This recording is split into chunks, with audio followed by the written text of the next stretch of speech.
Hi, how are you? Welcome back to my channel. First, let's do a cringy sketch real quick.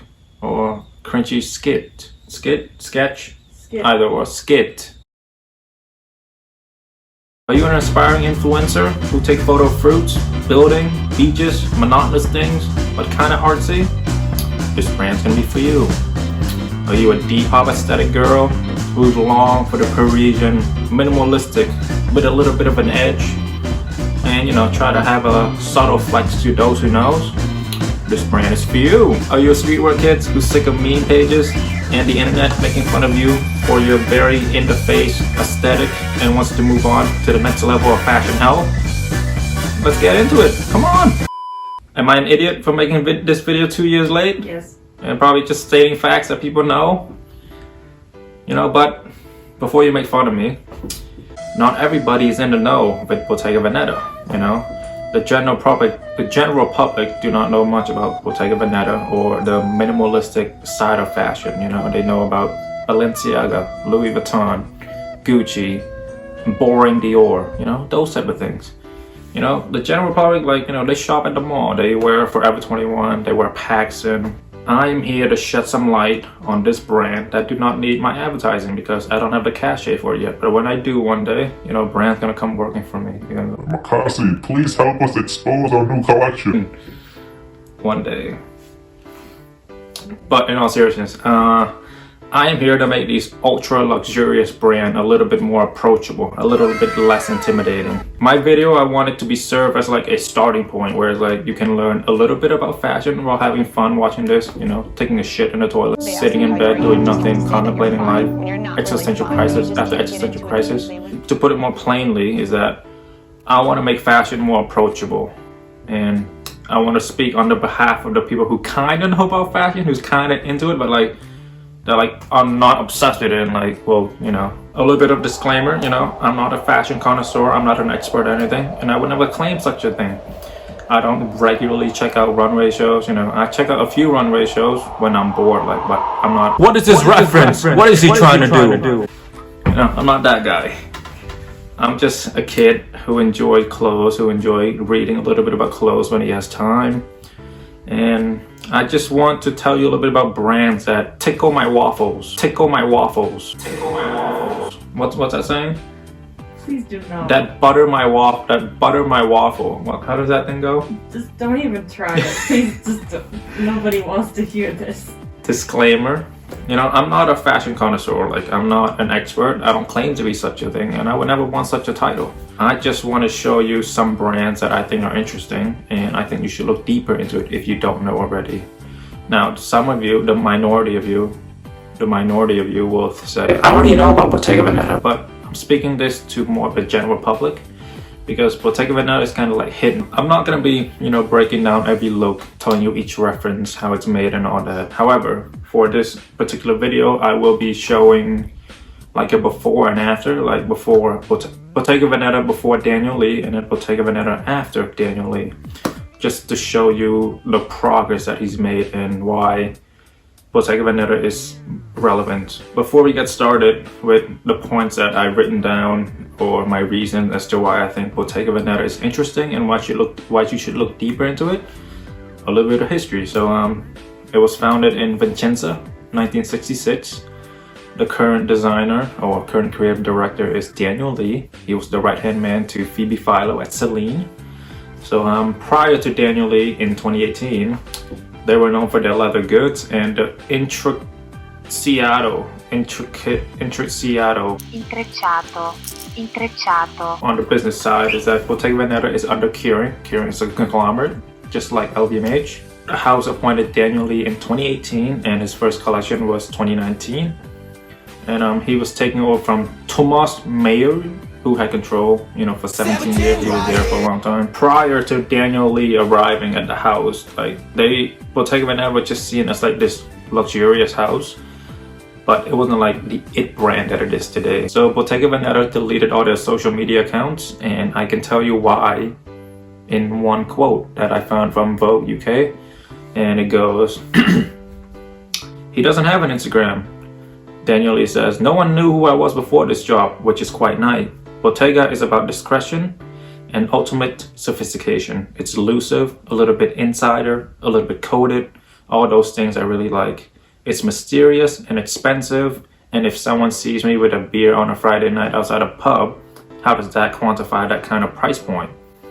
And you know, what I gather from this quote, and what you probably gather from this point, is that, you know, he always wanted to do this. He's always wanted to delete the social media accounts, but he didn't have the cachet to back it up.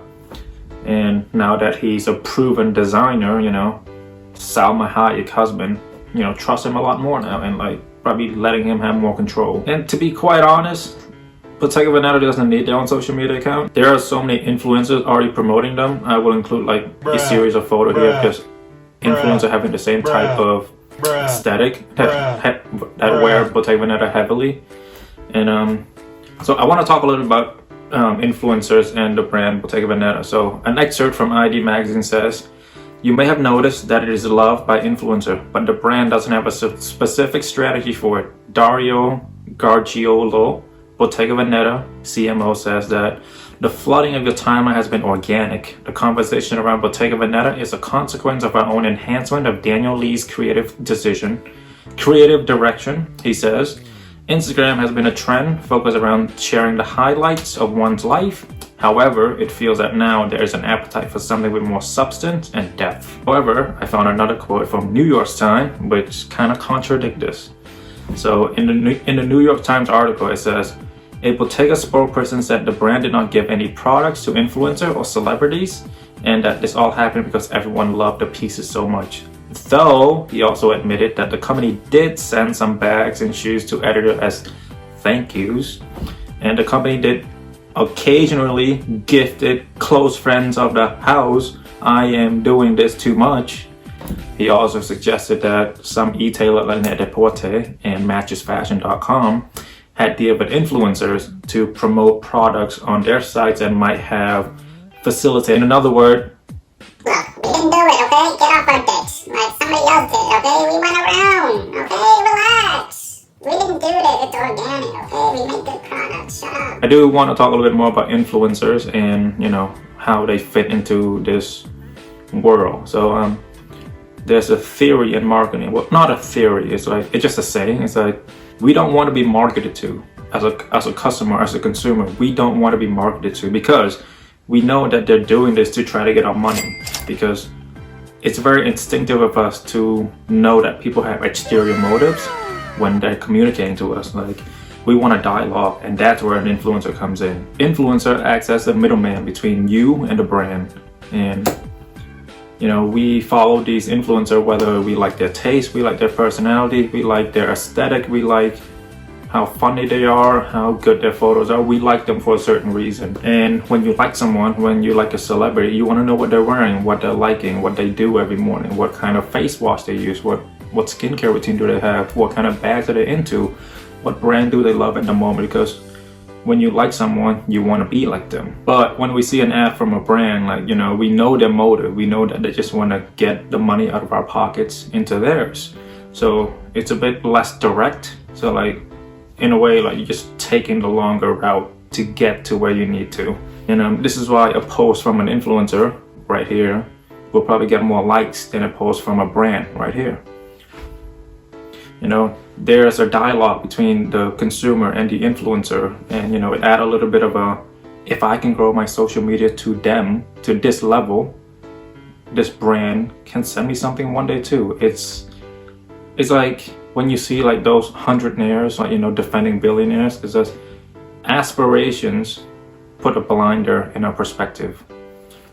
You are closer to being homeless than to be a billionaire. Economics 101. Economics. And also marketing 101. Marketing 101, All in baby. one video. You're welcome, folks. And I'm talking about fashion. What else do you want? What else do you want? Alright, so Daniel Lee. I keep on saying Daniel Lee. So a little bit about him. So he studied at Central St. Martin's, of course, like everyone else. He interned at Maison Margiela, Donna Karan, and then Balenciaga, and then finally Celine in 2012. He was Celine ready to wear he was Celine ready to wear design director. When Daniel Lee joined Bottega, clothing only accounted for 15% of their sale brand. I found this quote from Vogue UK. This shed some light as to why he was taking such a big risk, because if you look at the photo of Bottega before Daniel Lee arrival, you can see that it's so much different than when he arrived. Everything's a bit more modern. So this quote pretty much sums up everything. So Vogue UK says, "He certainly lives in the real world, Daniel, to the extent that he accepts that his version of Bottega won't chime with everyone." Daniel says, "Sure, we might lose some customers, but Bottega is a company built on woven handbags, and well, we still have those handbags. What was fantastic about taking on this role is that I wasn't so scared about losing our ready-to-wear, shoes, and jewelry customer, as it was such a small part of the business by comparison, and that give you a certain confidence to tear things up. And it has worked so far. You know, wholesale orders of ready-to-wear have tripled. It has also introduced the brand to a younger generation of shoppers. So Bottega Veneta is now known as the new Bottega under Daniel Lee, because as to how he has transformed the house. And it's not a big stretch to say that this is a continuation of old Celine to Daniel Lee, new Bottega Veneta. So, you know, Daniel Lee obviously interned or was the creative director under Phoebe Philo. He's never gonna escape that, you know. No matter how good he is, he's still gonna be, he first got started with Phoebe. And, you know, old Celine dominated the market of minimalist fashion. And what Daniel is doing at Bottega is pretty much capturing the same market. So, you know, it's the chic, minimalist, logoless, subtle flex that you see, and you know, and these guys focus more on materials, shapes, rather than logo. It's quite a big market, you know. Some other brands that are in the same market are Dior, Jill Sanders, Byeeeee, and something else that's not high fashion, but it's also captures a big market in the minimalist scene is COS, which is owned by H&M, and you know, they have a sizable market in that minimalist niche. I also want to provide you with some quotes from Daniel Lee that he has done with various publications, and I think these quotes can add more to, so you can learn more about the brand and learn more about Daniel Lee himself, you know, the man behind the brand. So from Cultured magazine, so the interviewer asked him, where do garments begins with you? And Daniel says, "It's an attitude and an approach to dressing that informs the kind of garment I am creating. I don't really draw. We talk about feeling and work on the model on the body. The process is more of a collage. I liken it to sculpture rather than drawing." So some other designers that I know that don't particularly draw are Raf Simons, Yusha Prada, and J.W. Anderson, because you know, they work very much on the body, very three-dimensional. And in the film Dior And I, as you can see right here, how Raf work is Raf, il est quelqu'un de très visuel, mais non, il ne dessine pas.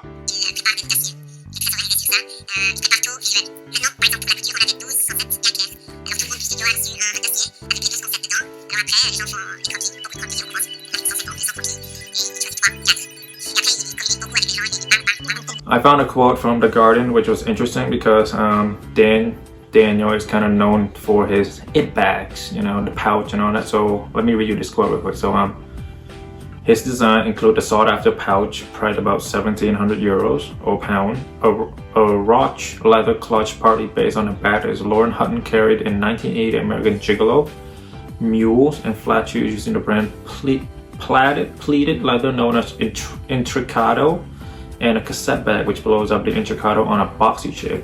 It's currently sold out in all colors. Say Elizabeth van der Kont, global buying director of Net-a-Porter. We can hardly keep any stocks in, and whenever we have an upload, we sell out. The pouch is the brand best-selling style ever. If Thomas Meyer, the previous creative director, appeal to a traditional luxury customer, Lee's Bottega has successfully cut through to its millennial generation. This is partly through an awareness of power of social media. All of his designs are photogenic, either worn or snapped alone. Speaking to the Mr. Fashion about the pouch, he said, "The bag has a tactile, soft, sensual, very photogenic aspect to it. And obviously object that photograph well work today when the internet is such an important tool." As you can see right here, this is Daniel Lee debut collection, and then this is Bottega before Daniel Lee. And as you can see by the contrast, you know, Lee's Bottega is very modern. This is very secluded, luxurious, a bit of an insider. So like, I think what Daniel is doing at the house is making the brand more approachable, making the brand more friendly rather than just a luxury brand for the old rich people. He's making it more approachable for the rich and young people. You know, it's still a niche market, but you know, it's more approachable than the previous one. So this is his first look right here. As you can see, you know, he's changing the house code, or should I say, you know, he's modernizing the house code a little bit. As you can see by the bag, he blew it up. The design is still there. So I want to show you Daniel Lee's bag and then the bag that was designed prior to his arrival. As you can see, they're very similar, just his is more modern. I do want to provide you with another quote from Salma Hayek's husband. It was a time when there was a lot of logos. Everyone was making a frame bag. Everyone said you needed to have a hand free to carry your phone or text or whatever. He absolutely went against the trend. He's made this soft thing you had to carry instead of your phone. It was a brilliant idea. According to Kering 2019 annual report released earlier this month, the pouch was the fastest selling bag in Bottega history.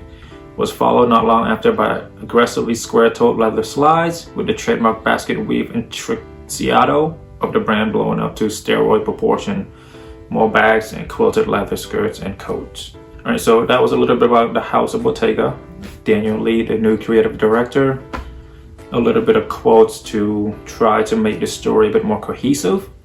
So here's my first point. This is some of his well-known creations. So the bag, you know, the pouch is obviously one.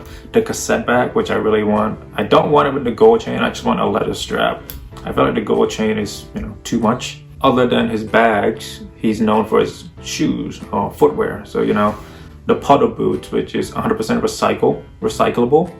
And then, of course, the square-toe mule. His ready-to-wear aren't quite cult following status yet because they're not really easily identifiable except for that triangle logo, which I think Prada might sue him for. And but they are gaining some traction with that logo. It's just, you know, he put it on the belt, on the bag, on his coat. My third point is, you know, a point that I brought over from the last video. Subtle flex, you know, but the general public will not appreciate that you're wearing Bottega Veneta. They might not even know you're wearing Bottega, but for the people in the know, you're really gonna impress them. All right, so let's talk sales. Do they go into sales? Yes, they do, but it's a bit complicated. Let me explain. Okay, so let me make an analogy first. So the most annoying thing in the world is a hot guy knowing he's a hot guy. Like, he's gonna be a dick about it. And that's what Bottega is right now. Like, they know they're hot, they know they're the it brand, so like, they don't really go into sale. So they did go into sale, but like, it was like only 10-20%, and you had to be like a VIP client to like Essence.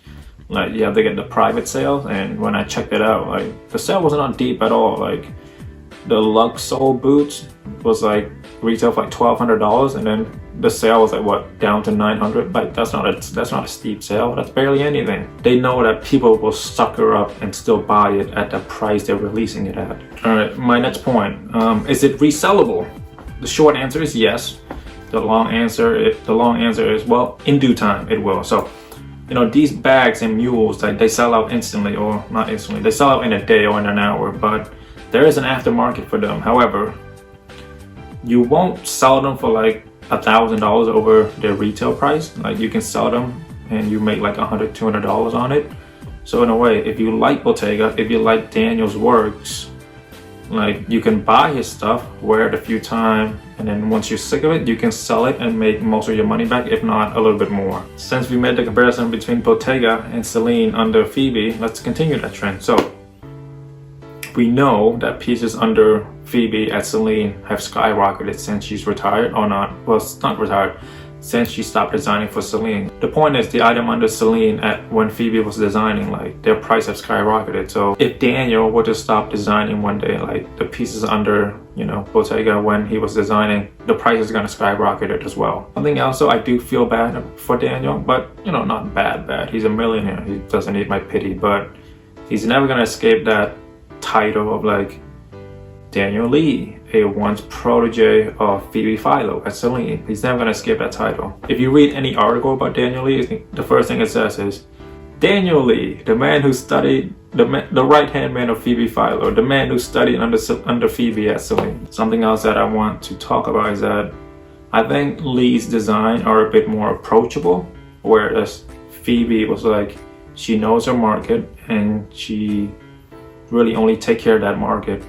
whereas Daniel Lee is trying to bring in like newer shoppers, newer generation, younger generation to experience his world, you know. So it's a bit more general public friendly. It's a bit more public friendly. So these are some of my current favorite items from, you know, Bottega. You know, like I'll start putting it right here, here, here, here, here, here, here, here, here, here, here, here. Oh, that editing is gonna be so annoying. I know to the people who are in the know, I'm like, Dude, you're just repeating everything we already you know, but I'm mainly talking to the general public who doesn't know Bottega, who doesn't know Daniel Lee, because he's very secluded, you know. As I've stated before with the code that I pulled, like, he likes his privacy. I do think more people should look into Bottega because, you know, his work is really nice. You know, it's subtle, it's very Instagram friendly, you know, if you like Instagram. So, but yeah, thank you very much for watching. I will see you in the next video. Bye-bye. Bye.